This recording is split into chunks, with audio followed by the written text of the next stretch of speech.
new house. If only he offered a little compassion, something to eradicate my nerves, anything to make me believe. Shit. I suddenly realised I knew nothing about his precious apartment. We never discussed it at any length, at least. He told me he rented there.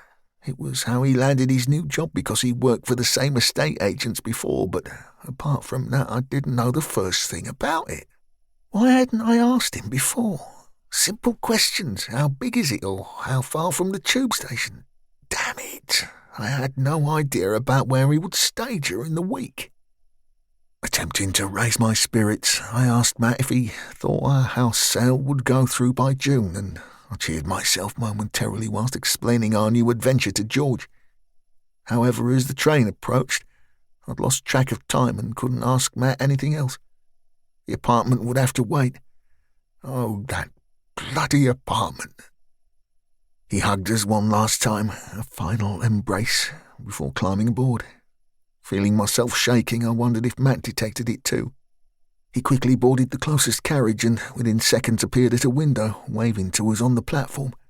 George giggled, oblivious to where his father might be going. I feared how he would react once the train departed, how I would react. Could I blame myself for becoming a nervous wreck? Strange, because after we returned to Scotland following our house hunting trip down south 2 months earlier, my antidepressants finally worked their magic. I felt calmer, as if we could finally bury the past. However, at that precise moment, alone on the platform, I felt the inner demons rising to the surface once more. Would George and I be safe? It would only be for 2 or 3 months until the house purchase went through. We were in the middle of nowhere. Scotland suddenly seemed extremely remote, and the prospect of Matt being hundreds of miles away threatened to swamp me with fear. Will they find us? Stop it, Lisa. They were all locked away.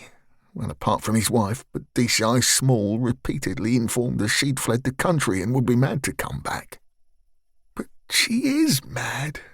They're all mad. The detective was oblivious to what kind of people we were dealing with, only their crimes. Perhaps I should have told him, but what would he have done? Nothing. You're on your own. During the relatively brief journey to our remote house, I tried to cheer myself again, this time thinking of George. Growing up, starting school, even university? Maybe we should have another child, a brother or sister for my darling George.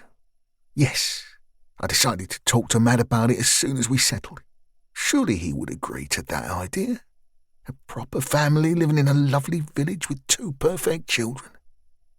But my foolish daydreaming only resulted in our new home to come crashing back into my thoughts. Not so much the house, more the village. Why did it bother me so damn much? Of course it was perfect. I bloody well chose it, so how could I complain?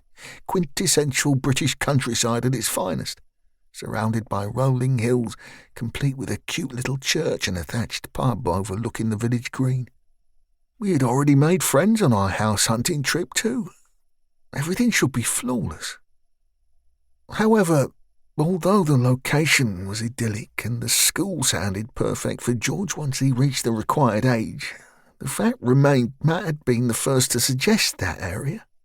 Why did he want to live so close to his old house?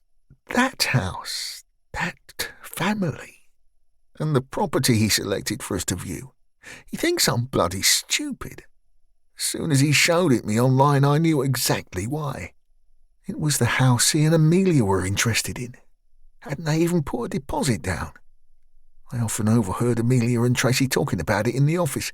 Amelia never stopped going on and on. She talked of growing vegetables in the extensive garden and acquiring custom-made furniture for every bloody room.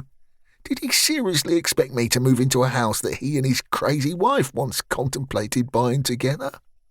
Yes, of course I feigned interest when he showed me. I wanted to keep him sweet.